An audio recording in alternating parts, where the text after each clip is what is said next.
UP के हमीरपुर जिले में उस समय हड़कंप मच गया जब बारिश के बाद एक मिट्टी के मलबे से एकाएक ब्रिटिश कालीन सिक्के निकलने लगे, जिसकी जानकारी लगते ही मौके में जमा हुए ग्रामीण मलबे से चांदी के सिक्के ढूंढने लगे।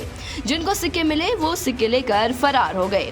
फिलहाल घटना की जानकारी मिलते ही मौके पर पहुंची पुलिस और जिला प्रशासन के अधिकारियों ने कुछ ग्रामीणों को मिले सिक्के बरामद कर लिए और वहां पुलिस बल की तैनाती कर दी और साथ ही फरार हुए ग्रामीणों की तलाश भी शुरू कर दी है।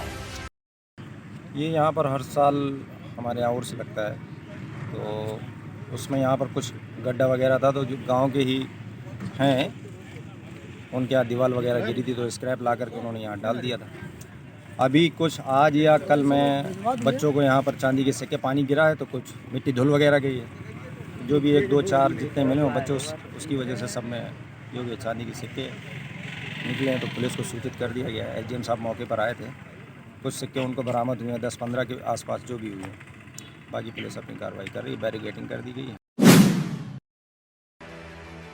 भारत निर्वाचन आयोग द्वारा विधानसभा निर्वाचन 2022 के कार्यक्रम के अतिथि के घोषित होने के बाद जिला अधिकारी वाराणसी कौशल राज शर्मा ने जिला राइफल क्लब में मीडिया से बात करते हुए कहा कि आदर्श आचार संहिता का पालन हर हाल में जिला प्रशासन के द्वारा कराया जाएगा। जिला अधिकारी ने कहा कि सोशल मीडिया या विजुअल प्लेटफॉर्म को हम लोग बढ़ावा दे रहे हैं, लेकिन किसी भी विज्ञापन करने या किसी तरह के कैंपेनिंग करने पर रोक नहीं है।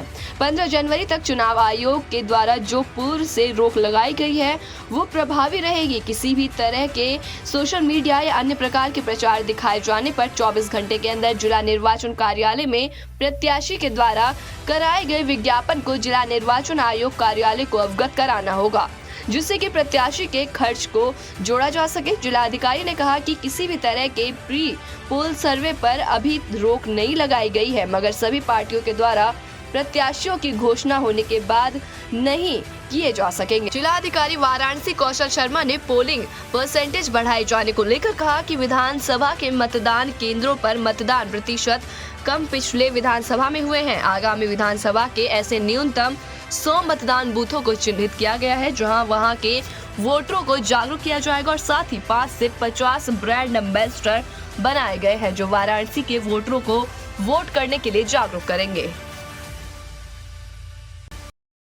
कोई भी प्रकार की उनकी प्रचार सामग्री है तो वो सीधे टेलीकास्ट कर सकते हैं, लेकिन 24 घंटे में हमें उसकी जानकारी जरूर दे दें कि किसने बुकिंग कराई थी और कैसे बुकिंग कराई थी, ताकि यूनिफॉर्मली उसका खर्चा बुक हो सके। किसी भी प्रकार का एडवर्टाइजमेंट करने से या किसी प्रकार का कैंपेन करने से रोक नहीं है किसी प्रकार की। सोशल मीडिया प्लेटफॉर्म्स या वर्चुअल प्लेटफॉर्म्स को हम लोग इनकरेज कर रहे हैं।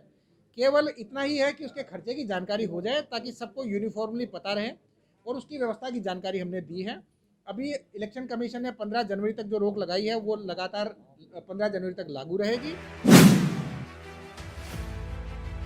लखनऊ में आयोजित हुई मिस इंडिया इंटरनेशनल प्रतियोगिता में वाराणसी, इलाहाबाद, प्रयागराज सहित पूर्वांचल और अन्य राज्यों से आए प्रतिभागियों ने इसमें हिस्सा लिया, और जिसमें 3 राउंड के प्रतियोगिता के बाद मशहूर कोरियोग्राफर श्वेतांग चतुर्वेदी ने मानसी प्रदर्शनी को इस खिताब से नवाजा। द्वितीय स्थान मिस वर्तिका को मिला। मिस इंडिया इंटरनेशनल चुने जाने के बाद मानसी ने मीडिया से मुखातिब होकर कहा कि हमारी सफलता का श्रेय हमारी मां पर जाता है। मानसी बीए सेकेंड ईयर की महात्मा गांधी काशी विद्यापीठ की छात्रा है। अपने घर में मानसी के साथ मानसी का एक छोटा भाई और नाना नानी के साथ मां के साथ वो रहती हैं। मानसी ने कहा कि हमारे परिवार में सभी लोग पेशे से डॉक्टर हैं। इस माहौल में हमने एक अलग करियर चुना, मगर हमारी मां ने हमारे इस करियर को सराहा और पूरी तरीके से हमारा सहयोग किया, जिसके बदौलत हमने ये खिताब जीता। मॉडलिंग फील्ड में आने का बचपन से ही बहुत ज़्यादा मन था, लेकिन चूंकि पिता का साया बचपन में ही हट चुका था तो एक मन में हिचकिचाहट थी कि पता नहीं कर पाएंगे कि नहीं कर पाएंगे। ऊपर से मेरी पूरी फैमिली मेडिकल फील्ड से बिलोंग करती है, तो जब इस बारे में मेरी मम्मी को पता चला तो फिर उन्होंने मेरा हौसला बढ़ाया, भाइयों ने मुझे सपोर्ट किया और मेरे दोस्तों ने भी बहुत ज़्यादा इसमें मेरा सपोर्ट किया है, तब जाके मैं आज यहाँ पे पहुँची हूँ। एक बार तो ऐसा भी हुआ था कि वहाँ पे जाने के बाद मैं कॉन्फिडेंस लूज़ हो गया था। इतने अच्छे अच्छे मॉडल्स थे, मुझसे बहुत अच्छा कर रहे थे।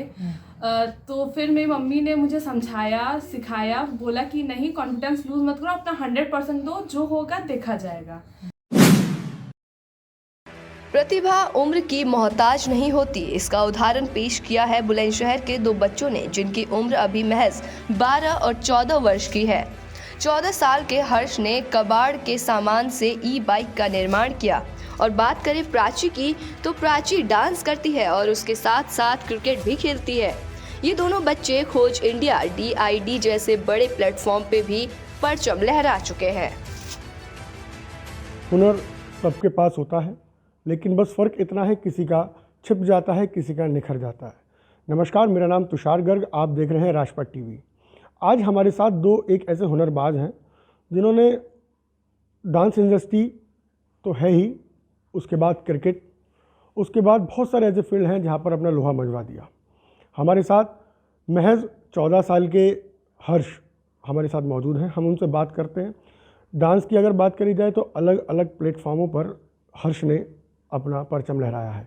आइए बाकी बात करते हैं हम हर्ष से। हर्ष, क्या उम्र है तुम्हारी? हेलो फ्रेंड्स, मेरा नाम हर्ष है और मेरी एज है 14। मैं गाजियाबाद से बिलोंग करता हूँ।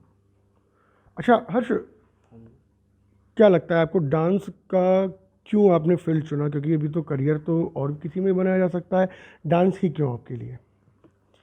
सर, डांस इसलिए कि जब हम शादी पार्टी में जाते थे किसी में, तो उधर डांस करते देखते थे लोगों को, तो हमारा भी डांस करता था मन, मतलब हमारा भी मन करता था डांस करने का।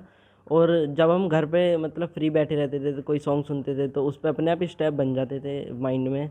और उस स्टेप को मतलब परफेक्ट करने के बाद जो हम मतलब पूरी जो शूट होता है, जैसे हमने डांस परफॉर्म करा अपना, और उसको देखने के बाद तो सर अपना मतलब लगता था कि हमारा करियर डांस में ही है, और मन भी बहुत करता है डांस में। अच्छा, कौन सी क्लास में पढ़ते हैं हर्ष? मैं 9th क्लास में पढ़ता हूँ।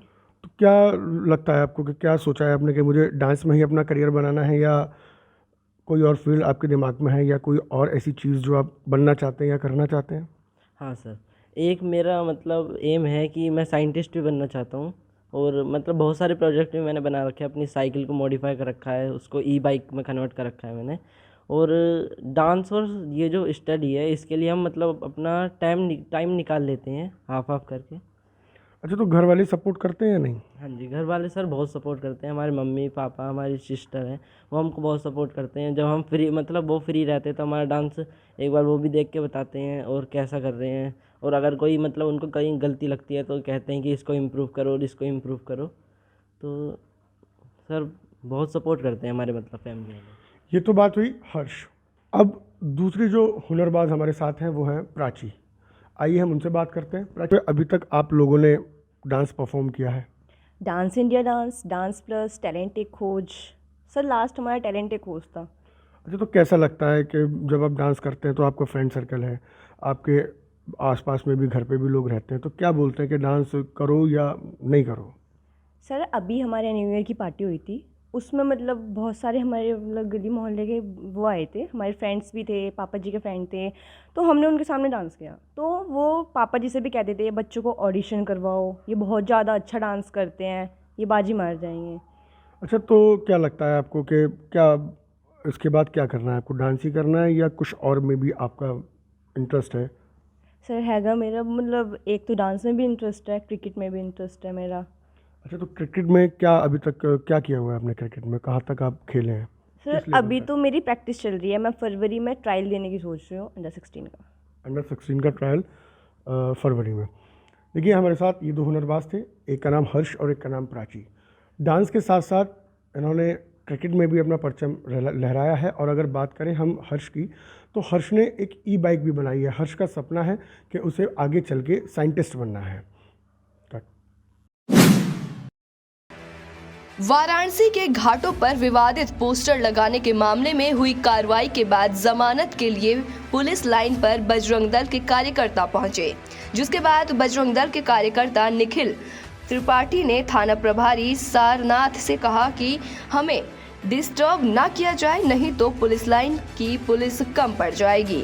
साथ साथ उन्होंने कहा कि सरकार हमारी है, सरकार हमारे साथ है, इसमें किसी को भी कोई आपत्ति नहीं होनी चाहिए। हम हिंदुत्व के सिपाही कुछ गलत नहीं करते।